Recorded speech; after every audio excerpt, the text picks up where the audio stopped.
Hello, everyone, and welcome to this edition of Guys Gone Bible today. As you can see, I have a brand new poster behind me. And right now, I'm still in the process of turning my living room into my future studio. And I finally had a poster made, and I'm going to get it custom framed and have it over here on the other side above my desk. But anyway, I wanted to welcome to Guys Gone Bible today, a place where we explore, discuss, and teach various passages of the Bible and how we can learn to apply it to our lives. So whether you're a longtime believer like me, just starting out, or somewhere in between, I am glad to have you. And I know I'd said this last time, but I can't say we, my co-host and I can't say we yet because it's just me again today. So I'm still praying for a co-host, and I'm still praying that God will show me the right person in the right time. So whoever that person is going to be, I know that it's definitely going to be somebody very special. So and somebody that is going to have a lot of value to offer and a lot of things to share that are on their heart. And I would even say this is probably somebody that God has had off to the side and has been working on this person for maybe quite some time. So, but again, like I said, it's just me today, and feel free to sit back and relax, get something to eat or drink. Now, because today is Mother's Day, by the way, I tried filming this a little bit ago in my car, and I was having way too many sound quality issues, so I wasn't able to do it in my car. So I'm basically back in the studio again, like normal. And actually, the funny thing is, I've noticed there's kind of the last couple episodes I've done by myself, I noticed that there's kind of been like a trend, where I start trying to film in my car and then something happens or something doesn't work out and I end up just back in my regular studio. So maybe that's a sign. I don't know, but we'll see how it goes. Maybe I will try to film in my living room now that I got my poster behind me. And but we'll see what happens moving forward. So today's food suggestion, because it's Mother's Day, it's actually going to be a good one this time, I promise. And you're probably thinking like, oh yeah, here we go. Yeah, right. He's going to say something stupid or silly again. No, really. It's a good food suggestion this time. A green bean casserole with tater tots. And I like to say tater tots because that's actually the way my mom makes a green bean casserole. She makes it with tater tots with, I think, some ground beef and a little bit of, I think, mushroom soup. And then she cooks it in this special container and puts it in the oven. Anyway, it tastes great. You could probably make it with French fries too.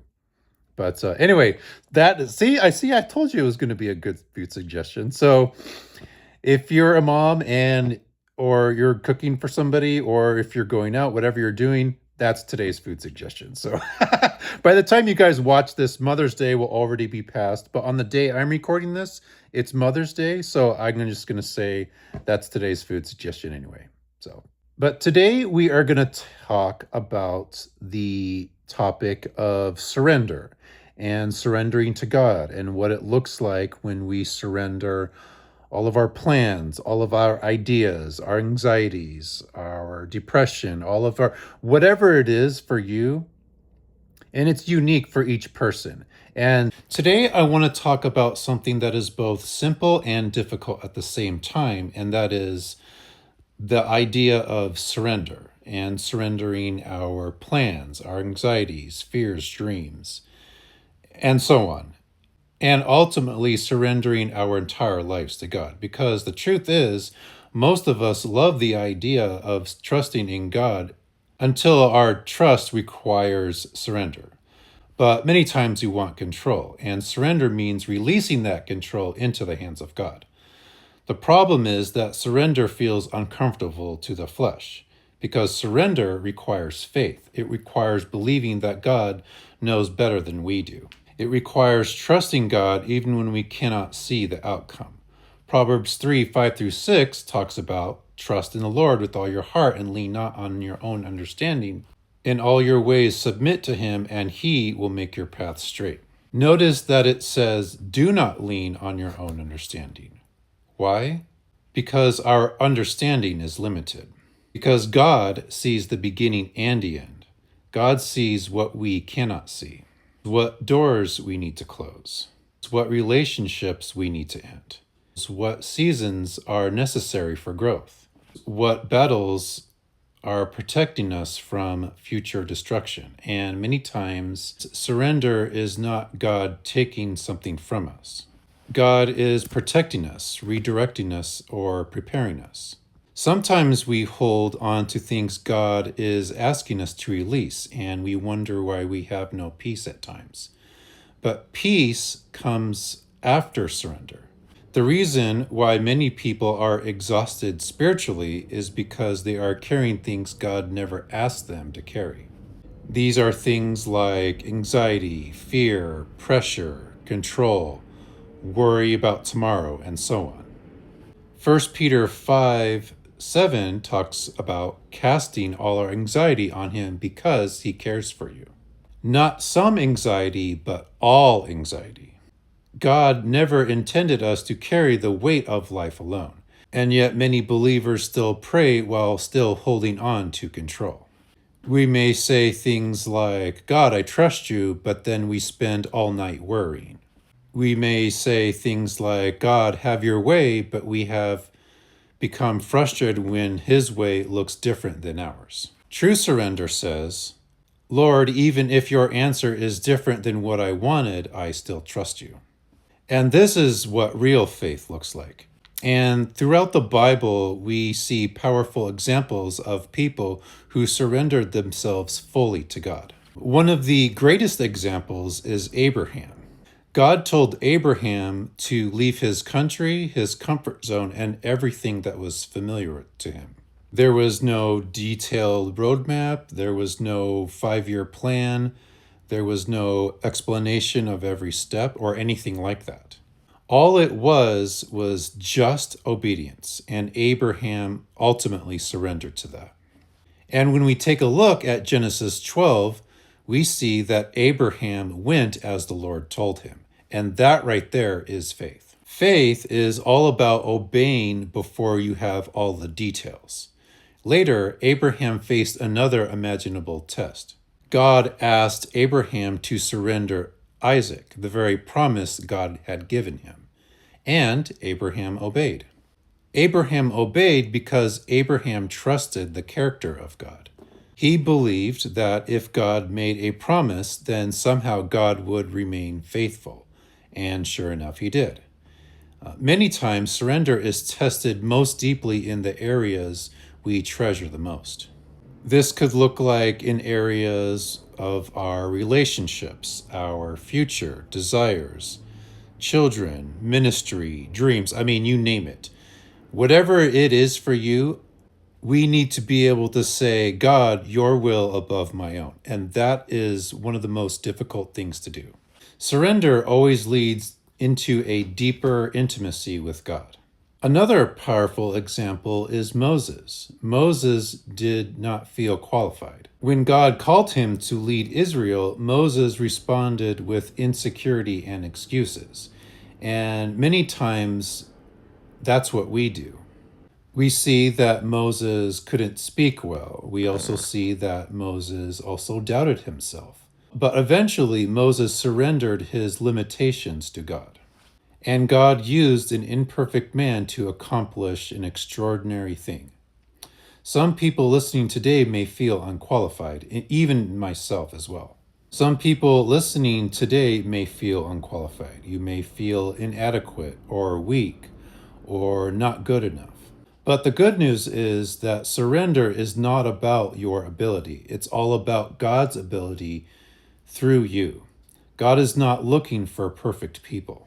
God oftentimes is looking for surrendered people, because a surrendered heart gives God room to move. Another incredible example is Hannah. Hannah desperately wanted a child, and in deep anguish, she prayed before the Lord. First Samuel talks about how Hannah poured out her soul before God. She surrendered her pain, her disappointment, her grief, her longing, and all of that stuff. And during prayer, Hannah made a surrender to God. She said that if God would give her a son, she would dedicate him back to the Lord. And this is how we had the prophet Samuel. So that right there is surrender. Not just wanting God's blessing, but being willing to release the blessing back to God. Sometimes surrender happens in prayer, not surface level prayer, but honest prayer. The kind of prayer where pride breaks or where tears fall, the kind of prayer where we stop pretending to be strong. Because prayer requires honesty before God. God cannot heal what we continue to hide. Another example is when we take a look at King David. David was a warrior and a king, but David also understood surrender.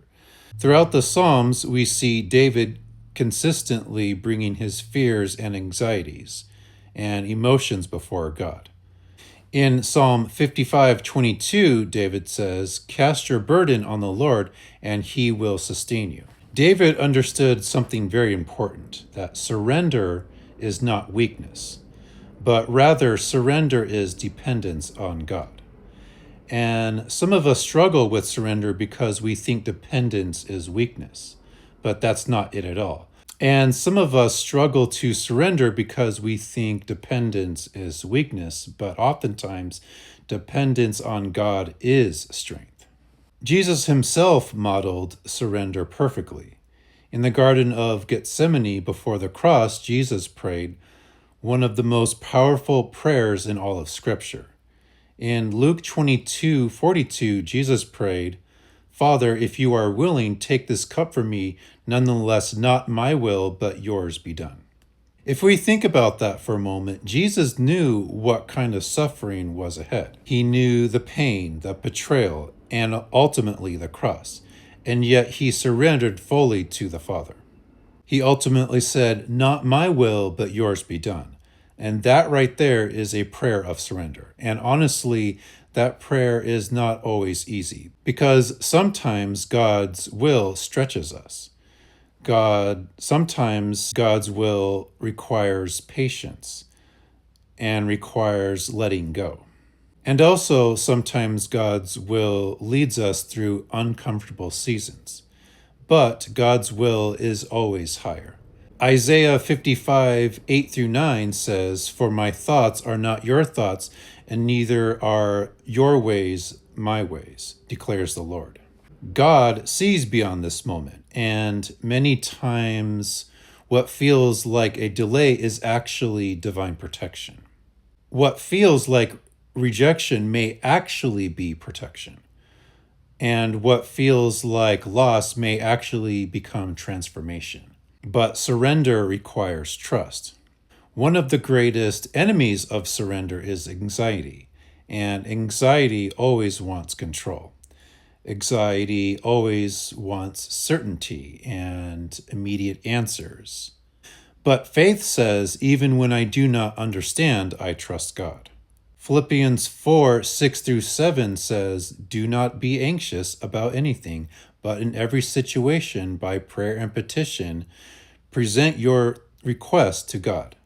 And the peace of God, which transcends all understanding, will guard your hearts and minds in Christ Jesus." In this passage, we notice something very important here, that peace comes after surrendering our burdens to God. And many times people want peace without surrender. But peace is often found in releasing things into God's hands. Some people are mentally exhausted because they are trying to control outcomes that belong to God. And you cannot control everything. The irony here is that a person was never in control to begin with. You cannot force every door to open. You can't make everyone understand you. But one of the things that we can do is that we can trust God. And surrender says, God, I am releasing this situation into your hands. And this often includes things like family, future, career, health, finances, fears. I mean, you name it. Whatever it is for you, bring those things before God, because surrender does not necessarily mean giving up. Surrender means giving over, and that's the distinction there. Welcome to this edition of Another Time. For today's episode, That was very nice. That sounded wet. thank you for watching this edition of Another Time. Goodbye.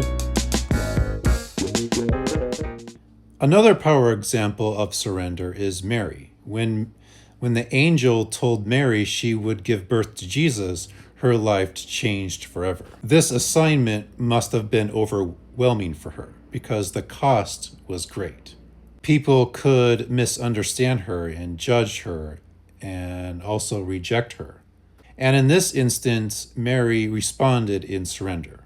Luke chapter 1 says, "Behold the maidservant of the Lord. Let it be to me according to your word." And when we follow Mary's example, this is just the sort of thing that we need to do in our own unique situations. And through surrender, God brought forth purpose. Sometimes surrender unlocks purpose. Sometimes we cannot step into what God has for us because our hands are too full of holding on to our own plans. And surrender often involves letting go of idols. And I'm not talking about physical idols. I'm talking more along the lines of idols of things like control, approval, success, comfort, self-reliance. Basically, an idol is anything we place above obedience to God can be an idol. And Jesus said something in Matthew 16:24 that's very important. Whoever wants to become my disciple must deny themselves and take up their cross daily to follow me. And that right there is a perfect verse that describes what I'm talking about. It requires denying self, choosing obedience, and following Christ daily. And surrender is not a one-time event, but a daily practice. Every day we have to choose surrender over and over, and every day we have to choose trust in God and putting our worries before God again and again, because the flesh always wants control. But surrender keeps our hearts aligned with God. And there may be someone listening right now who may be fighting God internally. I know that I can say for my own personal life, I too also struggle with this. And if you're also listening to this right now, you know that God has been speaking to you about this as well. Maybe He has been calling you to let go of something. Maybe He has been asking you to forgive someone. Maybe He has been calling you into deeper prayer or asking you to trust Him about your future. But unfortunately, if you're like me, fear has a way of holding you back. But I can encourage you with the fact that God is trustworthy, and not only that, God is actually completely trustworthy. The same God who carried Abraham, Moses, Hannah, David, and Mary, and a whole host of other people just like them. The same God who strengthened Jesus in Gethsemane is the same God that will strengthen you right now. And the great news is that you don't have to carry everything alone. Jesus says in Matthew 11:28, "Come to me, all of you who are weary and burdened, and I will give you rest." And this rest comes through surrender. It doesn't come through control. It doesn't come through striving or trying to cope with your situation or pretending that you have it all together. And today, maybe the greatest prayer you can pray is something that looks like, "Lord, I surrender, not partially, but completely.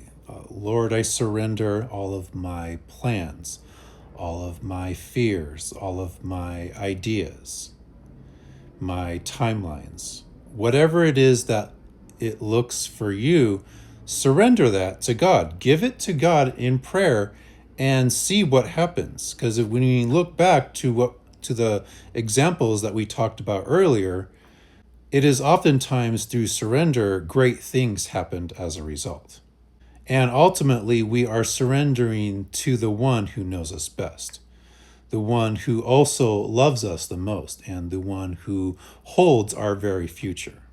And even when surrender feels painful, it always leads to something greater in God's hands. And when we think about it, we actually do want God's plans above our own. But that requires faith to do that. Romans 12:1 talks about offering our bodies as a living sacrifice, holy and pleasing to God. This is your true and proper worship. So every time you surrender, that right there is your worship. Also, not only that, but every act of obedience, every moment trust is worship. Every time we choose God's will over our own. So today, let us become a people who surrender daily and fully to God. A people who not only trust God completely, but honestly, and people who say, Lord, have your way in my life. So that's all the time we have today. I'm not going to make this video very long again. I actually don't have a not sponsored ad this time. But I would say that if you guys have an idea of a funny not sponsor you would like for me to write a script about, feel free to comment that below. I definitely have a lot of fun writing those. And just like the name implies, these are not sponsors. These are not people that are actually endorsing this video. So it's just more of a funny way for me to let my creative writing side come out a little bit more.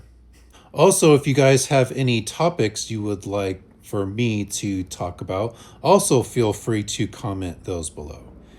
And the last thing I wanted to mention is that if you didn't watch our last episode, I talked about how if you have any dreams that you would like for me to interpret for you, feel free to comment below. And if you comment within 5 to 7 days of each video, and there's not too many thousands of people comment there won't be. These videos, at the time I'm recording this, these videos are not really getting a lot of views. So if you comment and you want me to interpret your dream for you, there's a pretty good chance I'll be able to get around for you. So if you would like for me to interpret your dream, go ahead and comment that below. So I'll just go ahead and leave you with that. I want to close this video out with Numbers 6:24-26. May the Lord bless you and keep you. May the Lord let his face to shine upon you and be gracious to you. May the Lord lift his countenance towards you and give you peace.